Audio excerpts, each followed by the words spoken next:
Hi, I first wanted to introduce myself. My name is Cassidy. I have been in the BSU EdTech Master's Program for the last 2 years, and I am just getting ready to finish and turn in this portfolio. A little about myself. I'm originally from Orange County, California. Grew up and was raised there, enjoyed a lot of the sun, the beach, and the great weather. I moved out to Utah to attend Brigham Young University, where I went for about 3 years and graduated there. I also had the opportunity to live abroad for about 2 years and to live in Brazil and learn to speak Portuguese. Eu falo português. I've also been teaching for about the past 6 years. I was lucky to get a job out of BYU and to get place where I did my student teaching at Timpview High School in Provo, Utah, right next to Brigham Young University. So I've been there for the last 6 years. I have done student government for the past 5 years. I have taught such classes as AP World, regular world history, regular U.S. history, and honors U.S. history, and student government. And I've been very excited with my time there. I decided to do a master's in educational technology because I've always loved technology. I've used a lot of it in my classroom, and I have been so impressed with how much I've learned through this program. I thought I knew a lot about technology in the classroom, but I have learned so much that I've already implemented into my classroom and that I'm excited to use in the future. So that's a little bit about me. I like to do photography and travel on the side, and that's been a great thing with the teacher's schedule of having the summers off. So I'm going to take you through a little tour of my reflection of these past 2 years and what I've learned and what I've gotten out of the program. So hope you enjoy.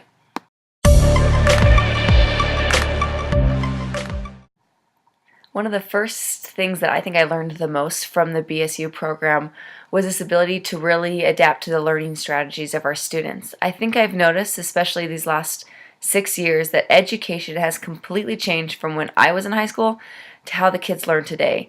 I never even had a cell phone in high school, and I was in high school about 10 years ago. It wasn't that different. But today the kids are used to a technology-based learning. That's how they interact with each other, that's how they report to each other, that's how they use social media, that's how they email, and that's what they're used to. And unfortunately, education has taken a longer time to catch up to what the students are used to.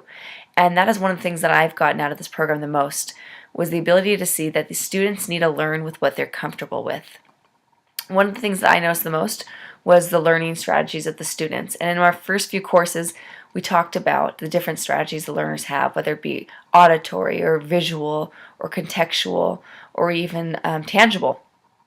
I have noticed the most that with visual and auditory needs of my students, that they are very met by using technology, but we don't often use those to our resources. Sometimes I find myself just using technology to answer emails from parents or students, and I've had a class blog, which has been nice, but I haven't really made my course interactive.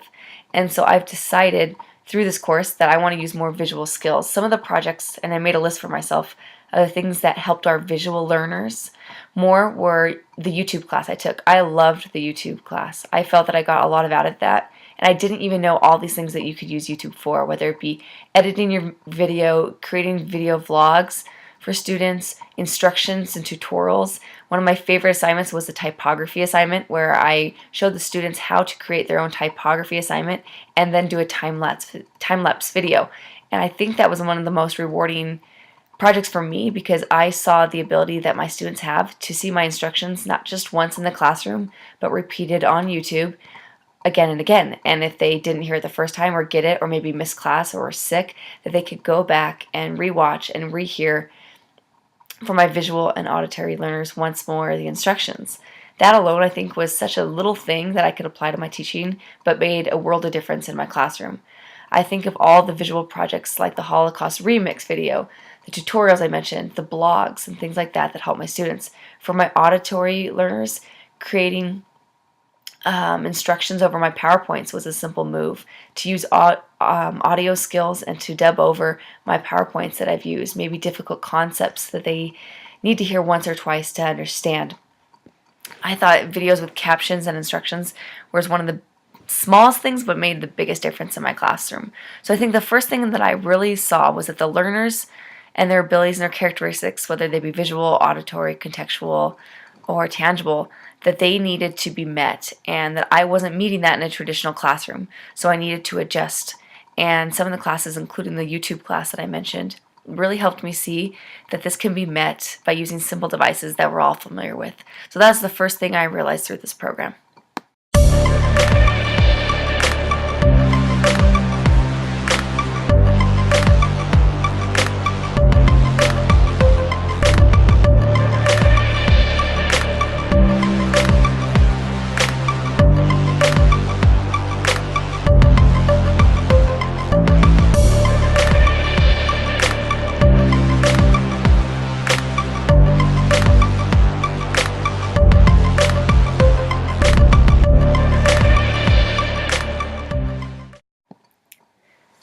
The second thing I realized was the importance of using the internet properly.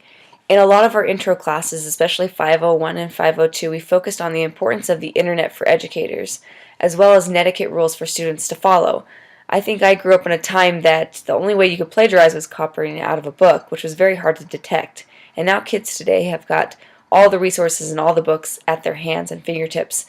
So one of the first things I realized was the importance of using the internet properly when it came to this point. A few of the assignments that I really enjoyed producing were the web quests and the internet searches that I performed for my students. I did one with the Civil War and another one with the immigration of the early people coming over from Europe. And I think this allows my students to see that the internet is more than just a tool for social media, but it's a tool for learning. And I created rubrics that went along with this so they stick to the standards, and I even gave suggested sites to follow. I think that gives the students a lot more structure than just saying search the internet, find whatever you can, because you don't know the sources they're getting. I think before each of these internet searches, there needs to be some kind of talk with the students about proper use of the internet and how to search the internet properly, how to look for sites that are actually accurate and foolproof. I think that's one of the most important things I learned to pass on to my students, is that the internet is a great source when used properly, but also can be misleading if you do not know what you're looking for. So the second point I learned the most was how to use the internet properly when creating activities that are centered around the internet.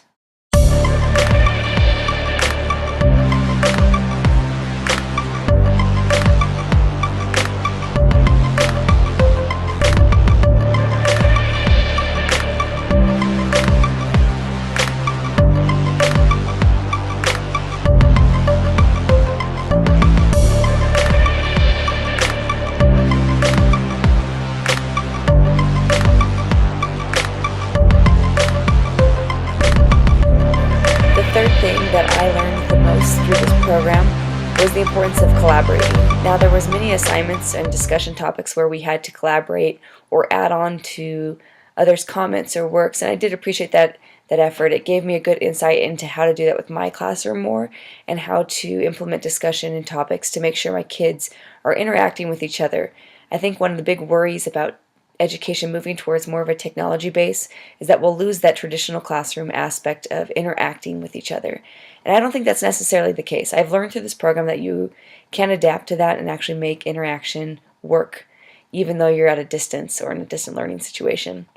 One of the ways I've seen that is in this last class that I'm taking currently, which is in 523, where we've been doing an online course. My partner and I have been writing an online course for U.S. history, in which we will use in an online blended classroom, where we will still have the traditional classroom, but we'll blend it with a more technology base. One of the biggest things that I've learned is that just because you now have technology in the classroom does not mean that it just becomes a glorified pen and paper and internet searching ability. There needs to be an interaction. Our courses need to change. It can't just be the same class, but only a few things switch over to technology. We need to find a balance between using technology in the classroom and using it effectively in the classroom.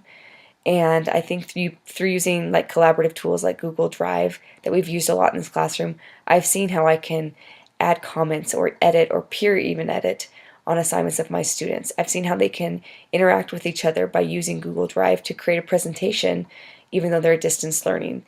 So I think there's a lot of ways that we can use and collaborate still even though we're at a distance. And I think that even means we can even extend it even into the international and even other areas of the United States, and we can collaborate across different fields. I think that's the beauty of moving towards a more online education, and one of the things I've really grasped and had my my view broadened through this program.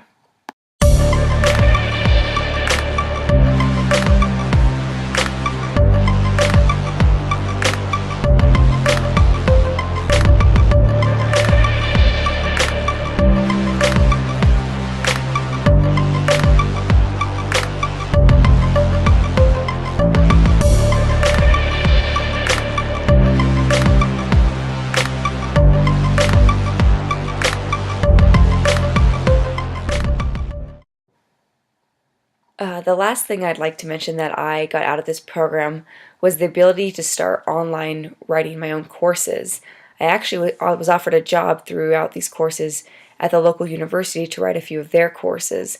And having had this background through the EdTech Masters, it really helped me see the importance of writing certain assessments, evaluation, how I managed it, and how I used technology in those courses. I was very grateful to be able to have the opportunity to write 2 courses. Now they're still kind of in the works and they're not definitely complete by any means, but I definitely got the start in the idea of how to write an online course. I wrote one for world history and US history, and I was able to see the importance of planning out timelines, deadlines, objectives, how to have assignments that meet those objectives, how to use a flow chart to see the progression of the learning, and especially how to assess and evaluate whether this program was successful. I had the opportunity to design one that I had to have multiple surveys from past and present students to see how they used the site. It has allowed me to think a lot about my own education. I currently have a blog in my classroom, and it's made me see of the ways that I could take that blog to the next step and the next level, to become more interactive, to have assignments and quizzes that they will use on the site, as well as how to submit assignments online. So I was grateful for the opportunity, especially since our school is considering a 1-to-1 ratio where we will be giving students their own devices in the future and to kind of having to convert our classrooms into a more blended classroom. So I'm grateful for the opportunity that I have to be a few steps ahead and to have seen that. And those 2 assignments, especially creating those online courses, have really helped me see that online courses do not have to be super complicated, but they need to adapt to the technology and the resources we have, and that can actually in the end save the teacher a lot of time and help the students take the learning beyond the traditional classroom setting.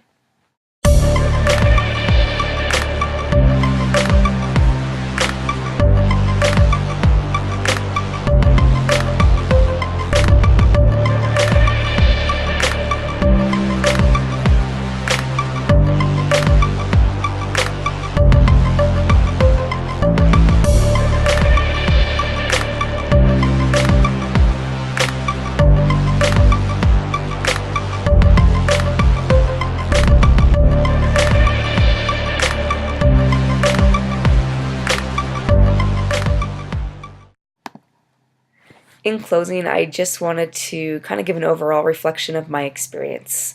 I felt really, I didn't know really what to think when I first got into the program. I was excited about the technology aspect, but I had no idea the extent to which I would have learned. I am grateful for all the little tools. I could list off tools and apps and applications that I've used already in my classroom. And that is something that I've appreciated about the program the most, is that I was able to quickly adapt and bring these things that I was learning into my classroom. And I saw an improvement in my kids' learning, even simple assignments. And it made me kind of inspired to try this throughout my classroom more often with just other assignments. I've seen that as I've used technology more in my educational experience with myself as well as with my students, my learning has increased. And I've used tools that even I'm familiar with and that the students are even more familiar with.